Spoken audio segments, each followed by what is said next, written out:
வார்த்தை அடிக்கடி சொல்லுவார், 10 தோல்வி இந்த தேர்தல் முடிஞ்ச உடனே 11வது தோல்வியும் அவரை வந்து சேரும். அதுக்கப்புறம்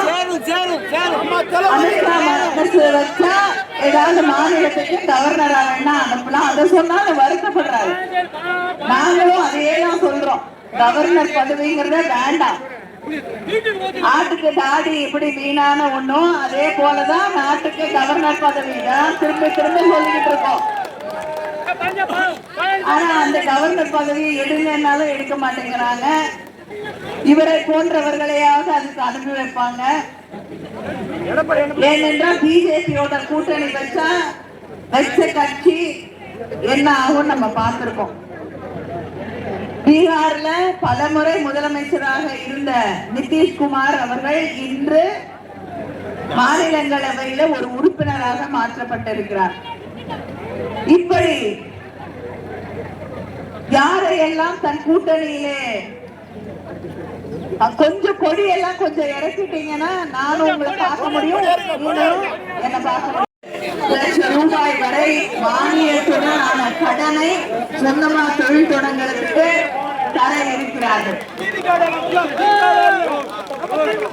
நம்ம வீட்டு பிள்ளைகள் படிக்கிறதுக்கு இப்பொழுதே முதலமைச்சர் அவர்கள் மாதம் 1000 ரூபாய் தமிழ் புதல்வர் குடிமை பெண் திட்டத்தின் வழியாக தந்து கொண்டிருக்கிறார்கள். ஆட்சி பொறுப்பிற்கு வந்தவுடன் நம்முடைய முதலமைச்சர் அவர்கள் அதை 1500 ரூபாயாக உயர்த்தி தரப்போகிறார்கள்.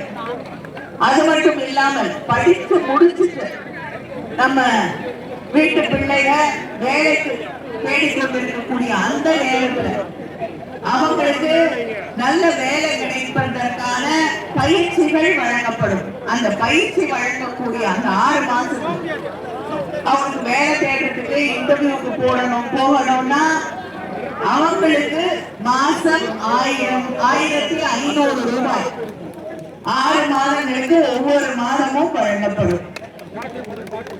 அது மட்டும் இல்லாமல் லேப்டாப்புகள் கொண்டு வந்த லேப்டாப்பை நிறுத்தினது எடப்பாடி பழனிசாமி. இப்ப மறுபடியும் அந்த லேப்டாப்புகளை கொடுக்க ஆரம்பிச்சது நம்முடைய முதலமைச்சர் அண்ணன் தளபதி அவர்கள். அடுத்த 5 வருஷத்துல நம்ம ஆட்சி வந்தவுடன் 35 லட்சம் இளைஞர்களுக்கு இளம் பெண்களுக்கு இந்த லேப்டாப்புகள் வழங்கப்படும். நம்முடைய விவசாயிகளுக்கு நம்முடைய முதலமைச்சர் அவர்கள் அறிவித்திருக்கிறார்கள், விவசாயிகளுக்கு எந்தவித மீட்டரும் பொருத்தப்படாத மோட்டார் மின் மோட்டார் 20 லட்சம் இது எல்லாத்தையும் செய்து தருவதற்கான வாய்ப்பை நீங்கள் எங்களுக்கு வழங்க வேண்டும், வழங்குவீர்கள் என்று திமுகவை பாதுகாப்பதற்கு திமுகவை பாதுகாப்பது மட்டும் இல்லாமல் இந்த தமிழ்நாட்டை பாதுகாக்கக்கூடிய இயக்கம் முதலமைச்சர் நம்முடைய அண்ணன் தளபதி அவர்கள் மட்டும்தான். எதிரணியிலே இருக்கக்கூடிய அதிமுக பிஜேபியோடு கைகோர்த்து கொண்டிருக்கிறது. அந்த அதிமுக யாரோடு கைகோர்த்து இருக்கிறார்கள், கூட்டணி வச்சிருக்காங்க அப்படின்னு சிந்தித்து பார்த்தோம் என்றால் யார் யாரெல்லாம் தமிழ்நாட்டுக்கு துரோகம் பண்றாங்க, யார் யாரெல்லாம் இந்த தமிழ் மக்களுக்கு தொடர்ந்து தமிழ்நாட்டுக்கு வர வேண்டிய தமிழ்நாட்டுக்கு வர வேண்டிய நிதியை கொடுத்தாங்க.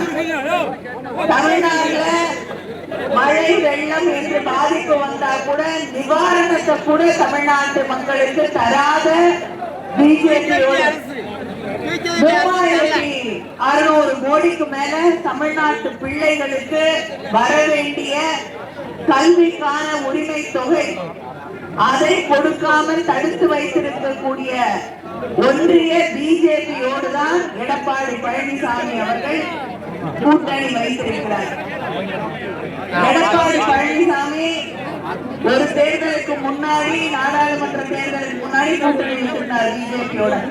அதுக்கப்புறம் கூட்டணி உடஞ்சிருக்கு. கூட்டணி வந்தாங்க, தொழிலாளர்களுக்கு எதிரான சட்டம் கொண்டு வந்தார்கள், அதனால அவங்களோட இனிமேல கூட்டணி கிடையாது, ஒட்டும் உறவும் கிடையாதுன்னாரு. ஆனா தேர்தல் முடிஞ்ச உடனே என்ன பண்ணாரு?